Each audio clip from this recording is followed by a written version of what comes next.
This lawsuit, of course, goes into great detail about the many grievances, of course, the Palestinians have towards the occupier, i.e. Israel, as well as the Americans, really, because it's the Americans who have aided and abetted Israel to be able to reach this point. At least that's from the Palestinian perspective. They've spoken about the installation of an apartheid regime in the occupied Palestinian territories, amongst, of course, their other grievances as well. Let's discuss all of that a bit further. We're now joined by Michel Germain, who is a historian. He is also coordinator of the Interdisciplinary Center for Jewish and Arab Studies of the Federal University of Rio de Janeiro. He's joining us now from Brazil. Joining us from Amman, Jordan, is Dawood Kutab, who is a journalist and columnist. And joining us from Gaza is Akram al-Satari, who is an international relations expert, news reporter, and interpreter.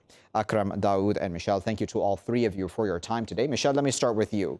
How important do you think such a lawsuit is at this point in time? And it hasn't gotten a huge amount of coverage, certainly at this time, but is it important, do you think, for the Palestinians to be able to have their voice out there in the courts within the U.S. as well?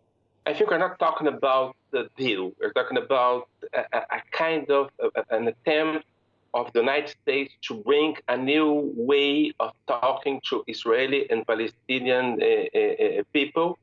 I don't think we can understand it as a fair deal or even as a deal or as an economical deal, not only an economical deal, but a very specific economic deal where the Palestinians are less important than every other part in the process.